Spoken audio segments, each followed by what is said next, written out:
ऐसी murder mystery की बात करते हैं जिसने सुनकर और देखकर देश हैरान है। 25 साल के युवक केतन अग्रवाल को गहरी खाई में धक्का देकर मार डाला गया।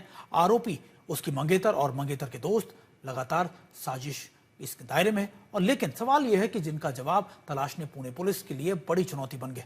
सवाल यह है कि केतन को क्यों मारा गया, इसका पता अब तक नहीं लग पाया। हत्या की असल वजह क्या है और अब तक इस पर सस्पेंस जारी है।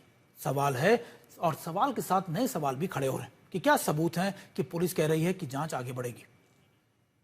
पुलिस जांच पर लगातार की जा रही है। सीन की रिक्रिएट भी किया गया। इस मामले में सिया के भाई साहिल गोयल से भी पूछताछ की गई। आज तक ने साहिल गोयल से एक्सक्लूसिव बातचीत भी की। आइए आपको सुनाते हैं।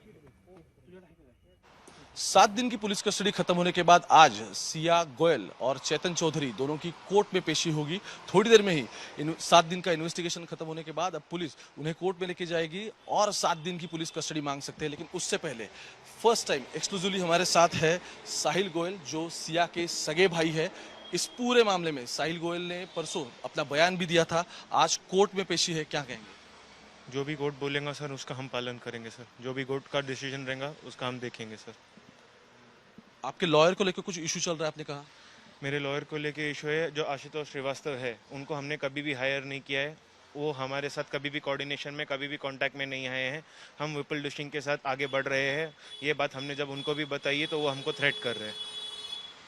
क्या आपको लॉयर थ्रेट कर रहे हैं? हाँ जी। तो कुछ पुलिस से बात हुई आपकी?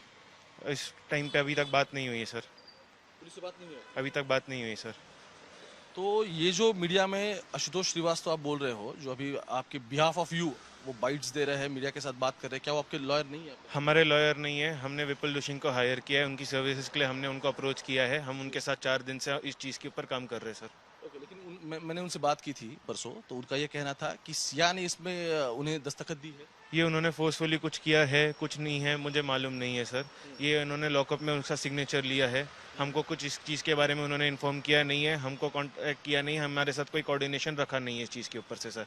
इस चीज़ के ऊपर हम लोगों ने आज कोर्ट में एफिडेविट भी फाइल किया है कि हमारे जो प्रोसीडिंग लॉयर है इसके आगे वो विपुल दुशिंग रहेंगे। सो आपका एफिडेविट अब फाइल हो चुका है, क्योंकि 1 घंटे में तो आपको बहन को कोर्ट में लाया जाएगा। फाइल हो चुका है सर। फाइल हो चुका है, उसकी दस्तखत भी है उस पर? किसकी? वो पेंडिंग प्रोसेस है सर। ओके, वो पेंडिंग प्रोसेस है। तो मुझे अब ये बताएं थोड़ा शुरू से, क्योंकि आप इस पूरे मामले में थे शुरू से, आपकी बहन है जिसने ये सब कुछ किया है। शुरू में जब शादी का फाइनल हुआ था, जब एंगेजमेंट हो रही थी, तो क्या आपको इस सब बात का अंदाजा था? सर ये मैंने पुलिस स्टेटमेंट में पुलिस के साथ इन्वेस्टिगेशन में उनको मैंने बताया है। आगे आपको कोर्ट हियरिंग में ये सब चीज़ें समझ में आ जाएंगी। Thank you sir. और बस 1-2 बातें हैं। आप भी निकल रहे थे बाली के लिए? हाँ जी। तो ये हमने ड्राइवर से बात की, तो ड्राइवर का कहना था कि आपकी बहन वापस आई थी और उसने कुछ पासपोर्ट वहां से निकाला and she tore that passport. तो क्या आपको याद है कि एग्जैक्टली किस तरीके से वो सीक्वेंस हुआ था? हम लोग उतरे थे सर, उसके बाद मैं वॉशरूम गया था। We went to Starbucks. मैं ड्राइवर के साथ वाली सीट पर बैठा था। It was late at night. उसकी वजह से I was a bit sleepy, तो मैंने स्टारबक्स में कॉफ़ी ऑर्डर की थी। I know only about that much sir. तो ये बाली का प्लान आपका फाइनल था? लेकिन हाँ जी। फाइनल था, तो वो पासपोर्ट की वजह से कैंसिल हो गया? हाँ जी। बस और एक सवाल आपसे करना चाहता हूँ। अब ये सब कुछ होने के बाद क्या आपकी बहन के साथ बात हुई? नहीं सर। और आपने जो अभी स्टेटमेंट दिया है इस पूरे मामले में, वो एग्जैक्टली क्या उसमें आपका कहना है, थोड़ा ब्रीफ दीजिए। What statement sir? स्टेटमेंट जो आपने रिकॉर्ड किया है उसमें एग्जैक्टली क्या आपने ब्रीफिंग दिया है? वो मैंने पुलिस को बता दिया सर। आज वो पुलिस आपको कोर्ट ऑफ लॉ में बता देंगी sir. Thank you so much. Thank you. Sahil Goyal थे हमारे साथ, सिया के भाई है।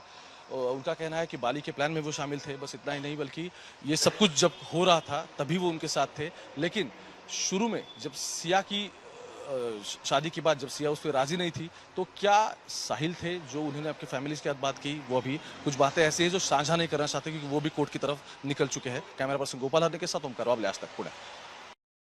और ये एक्सक्लूसिव बातचीत आपने सुनी। अब कुछ ही देर बाद पुणे की अदालत में सिया और चेतन चौधरी की कोर्ट में पेशी होनी है। पुलिस रिमांड खत्म होने के बाद ये पेशी हो रही है। लेकिन इससे पहले पुलिस ने सिया के साथ क्राइम सीन पर जाकर उसे रिक्रिएट किया था। उसे लेकर कई अहम खुलासे भी हुए। देखिए इस रिपोर्ट में।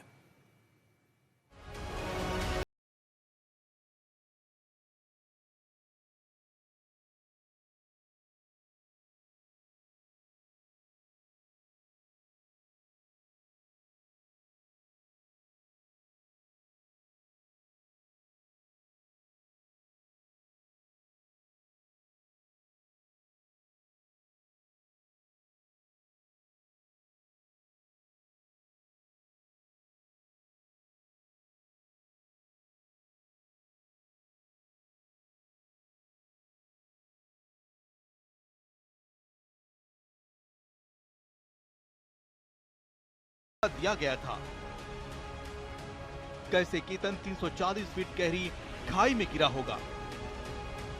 खाई में गिरने के बाद जब केतन तड़प रहा था, जिंदगी की भीख मांग रहा था, तब उसकी मंगेतर सिया क्या कर रही थी? जब चेतन ने केतन को धक्का दिया था, उसके बाद सिया और चेतन ने क्या किया था? ऐसे कई सवाल हैं जिनका जवाब जानने के लिए पुणे पुलिस अथक प्रयास कर रही है। 18 जून को हुई वारदात की जांच का सबसे अहम पड़ाव था लोहगढ़ किले का ये इलाका। ये वही हिस्सा है जहां केतन को धक्का देकर मौत के घाट उतार दिया गया। वो 340 फीट गहरी खाई में गिरा और दम तोड़ दिया था। उलझाऊ और सस्पेंस भरे सवालों के साथ पुलिस 28 जून को ठीक उसी खाई के पास पहुंची। पुलिस के साथ केतन के वजन जितने भार वाला डमी भी था। अब आपको क्राइम सीन को रिक्रिएट किए जाने की पूरी इनसाइड स्टोरी बताते हैं। रविवार की सुबह 7:30 बजे 10 से 15 पुलिस वाले किले में उस जगह पहुंचते हैं। मास्क से चेहरा ढके सिया भी उसके साथ होती है। पुलिस वालों के साथ में एक डमी था, बिल्कुल केतन की कद काठी का, उसके जितना ही लंबाई वाला और उतने ही वजन का। सिया की बताए जगह पर पुलिस जाती है। फिर शुरू होता है उससे सवाल जवाब का सिलसिला। पुलिस ने सिया से एक एक सवाल करती है और उसी के मुताबिक रिक्रिएशन की प्रक्रिया शुरू होती है। पुलिस ने सिया से जाना कि 18 जून को इस खाई के पास और कौन कौन था, चेतन के साथ उसकी क्या बातें हुई, क्या दोनों में किसी बात को लेकर नाराजगी थी, चेतन को सिया ने मौके पर कितनी देर पहले बुलाया था। ऐसे कई सवाल सिया से किए गए और इसी बीच आता है अब तक का सबसे अहम सस्पेंस। सूत्रों से मिली जानकारी के मुताबिक पुलिस ने क्राइम सीन रिक्रिएट करते हुए सिया से कहा कि वो पुतले को खाई में धक्का दे। सिया ने ही पुतले को खाई में धकेला। जो पुतला बनाया गया था वो केतन अग्रवाल के जैसा था, उसी के वजन का था, ताकि वो नीचे जाने के बाद ये पता चले और ये फाइनलाइज हो सके कि किस तरीके का इंपैक्ट था, ट्रिग्नोमेट्रिक इक्वेशंस क्या थे, और सिर्फ इतना ही नहीं बल्कि इंपैक्ट के बाद पुतले के साथ एग्जैक्टली क्या हुआ वो देखना पुलिस चाह रही थी और उसी की जांच फाइनलाइज हो गई। सबसे अहम यह है कि उसके बाद कुछ फॉरेंसिक के डिटेल्स थे वो कलेक्ट किए गए और सिया को लगभग 10 से 10:30 बजे तक किले को उतरने की शुरुआत हुई और उसी के बाद उसे वापस इसी लॉकअप में लाया गया। खुलासे के मुताबिक सिया और चेतन ने हत्या की गहरी साजिश रची। उसी दौरान तय हुआ था कि किले में ऊंचाई पर पहुंचकर सिया अचानक बैठेगी। ये संकेत होगा कि अब केतन को खाई में धक्का देना है। 18 जून को कुछ ऐसा ही हुआ। सिया बैठी, इशारा मिलते ही चेतन ने तय प्लान के मुताबिक केतन को खाई में धक्का दे दिया। ऐसे में रिक्रिएशन के दौरान सिया ने पुतले को धक्का दिया।